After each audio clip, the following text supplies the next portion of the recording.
Do you know that a high libido or hypersexuality is not the same thing as PGAD, which is persistent genital arousal disorder? That's our fun fact for today. My name is Ijeoma the Big Cat Richards, and this is Sex Talk. We'll be right back.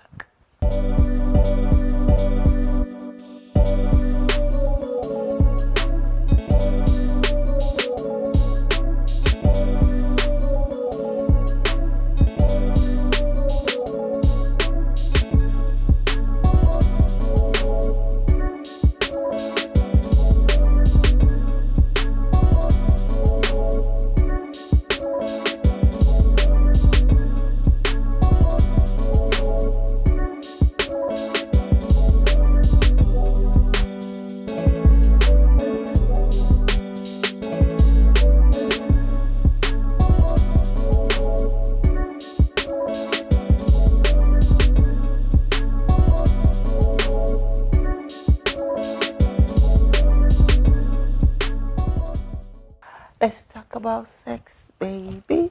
Let's talk about you and me. Let's talk about all the good things and the bad things that may be. Let's talk about sex. This is Sex Talk, and today we're going to be talking about how to deal with a partner with high libido.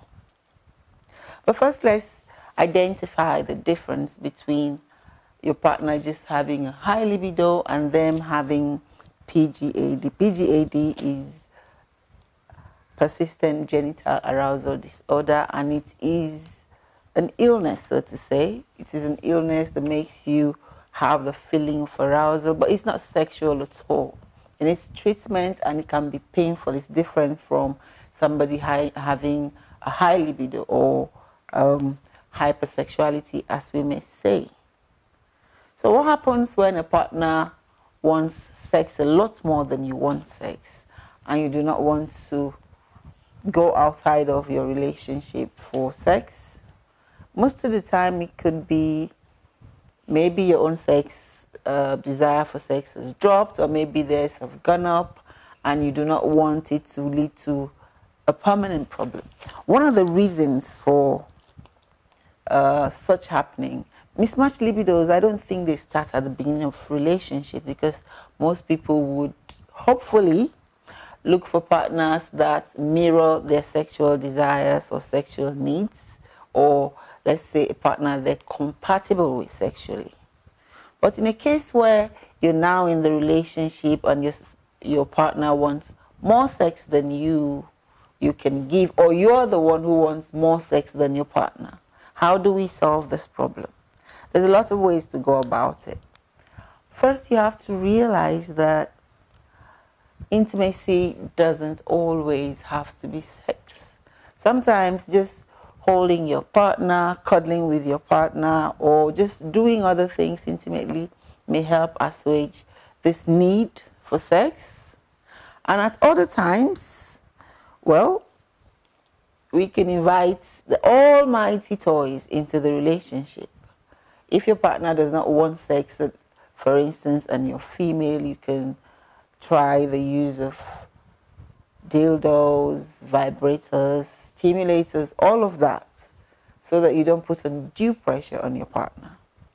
Now, if you are the male and your partner does not want as much sex as you want, another thing, what you can do is, there are toys as well that cater to men. There are artificial vaginas and stuff that you can buy and use with the help of your partner, so that both of you are balancing the mismatch in your libidos. It doesn't have to be the end of a relationship if both partners are willing to discuss it. And then another thing you can do, I don't know if seeking counseling can help, but let's look at open relationships. You remember when they had all those people talking about Jada and Will Smith? We don't know the intricacies of that relationship. People were just talking. People were just, oh, she shouldn't do that, oh, he shouldn't do that. But when people love each other and they want to stay together, you never can tell what the nitty-gritty of the relationship is. So let us assume that both of you really love each other or really want to stay together, and one person wants much more sex than the other person is ready to give.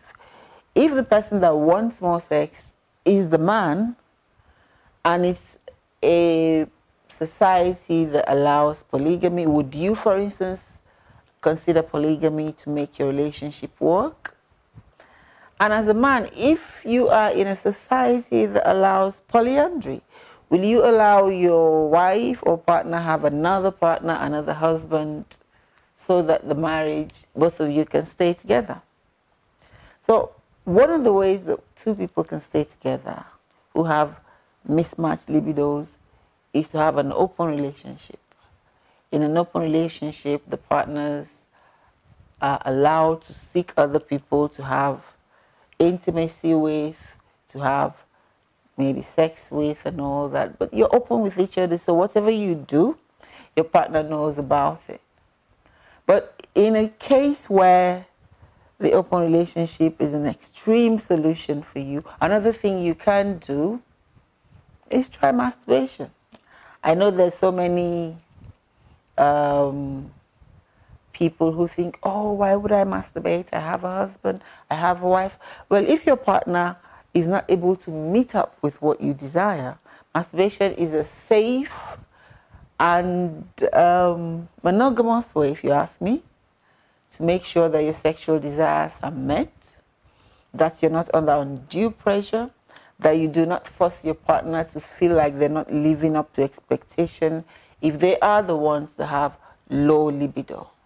Now, mismatched libidos are not a death sentence for relationships. There are therapies that you can go through, you can have counseling, you can do other things. And then low libidos are usually not permanent. Maybe your partner is having low libido because he or she is under pressure. Maybe there are stress factors that you need to discuss and talk about so that whatever is reducing the libido can be addressed. Again, high libido sometimes is also a function of stress. Some people react to stress by having a high sex drive. So if your partner, for instance, suddenly becomes hypersexual and that's not who they are, you need to interrogate what is going on with my partner. Why is this woman who would usually be so okay with me, who's not so demanding of me sexually, suddenly want to have more sex? And then sometimes it's just normal that people want more sex than they're used to having. So if they want more sex than they're used to having, like I said previously, talk about how you can help your partner achieve sexual satisfaction. Can you, both of you, share the use of sex toys? Can you assist your partner by using stimulators that help them achieve orgasm? Can you, even if you do not want penetration as a man or you're not in the mood for that, can you use your other parts of kinds of stimulation to make your partner achieve orgasm? Can you help them come by doing other things? And if you're a woman, what do you do if your man wants more sex than you're ready to give? Are you able to go out of your comfort zone and invite such toys, like we mentioned, that allow a man to orgasm, or can you allow him to masturbate, encourage him to masturbate so that you don't leave him hanging, high and dry? So what would you do if your man wants more sex than you're ready to have or than you're willing to have?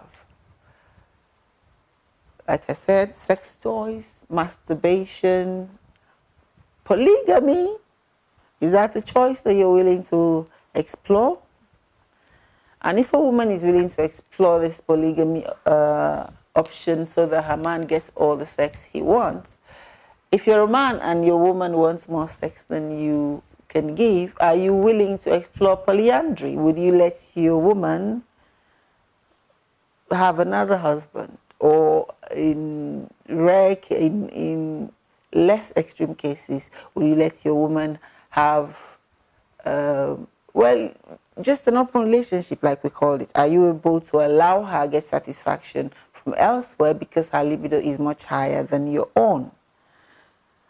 Do people who have mismatched libidos manage to have a successful relationship? I think they do. What it takes is, like in every other sexual challenges that people have, you find a way of balancing this. As long as, like we mentioned earlier, hypersexuality is different from PGAD, persistent genital arousal disorder, which is an illness that needs treatment. You know, is an extreme illness. The partner is not looking to just have sex. There's something that's wrong with them that's different. But for the high libido people, I think the most people who have high libidos would rather pair up with fellow high libido individuals. But sometimes two people who have high libidos come together, and over time, one of them drops due to, who knows, could be anything. Could be age, could be illness, it could be stress. So if we can identify what makes a partner that usually have high libido suddenly go down, then maybe we can help them walk back up. And if it's a phase they're going through, you can just bear with them and walk them through that phase until they come back to the person they used to be. But if this is not a temporary thing, and this person has suddenly gone from this hypersexual person that you're used to, somebody you want to have sex with all the time, to somebody who suddenly does not want interest. I think that after exploring your relationship, looking at it to be sure that there are no behavioral patterns that they are reacting to by turning away from wanting intimacy with you, that what else you can do is to help them walk through it. See if there's a solution.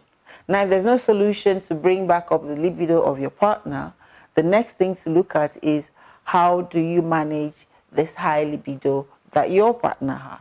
Now, the partner with the low libido will have to say, okay, my libido has gone down, my partner's libido has not gone down. What do we do? How do we solve it? And like I said, a low libido is not, mismatched libido is not a death sentence for a relationship. And then it could lead to cheating. We know it could lead to cheating if a partner wants to have more sex than their partner is willing to give them. And the partner that's not willing to give this sex does not want to negotiate or discuss or find the solution to this problem. Naturally, the partner with the higher libido would be like, at some point, will probably be tempted to seek satisfaction outside of the relationship. And do we now blame them for seeking satisfaction outside of the relationship? I think, yes, people would say, yes, it's your marriage, you should make it work. But we have to understand that the desire for sex is a natural desire as well, especially if a person has tried to walk through it in their relationship. So mismatched libidos is a major concern for most relationships, and it would be good if both partners try to balance it, try to find a solution, try to find what to do. So I will be asking, my question will be, if you are the partner with the high libido, what would you do? How far are you willing to go with your partner to see that they either meet you halfway or at least try to satisfy you? What are you willing to do before maybe going outside of your relationship, before you say, okay, I'm not getting what I want here, I'm going out to look for it? And if you are the partner with the low libido, how much are you willing to help your partner satisfy a need that is natural, that they should actually have? There's nothing wrong with having the libido that they have, and it's supposed to be a need that you should meet. So if you're not meeting this need because your libido is low, how far are you willing to go to ensure that your partner is satisfied?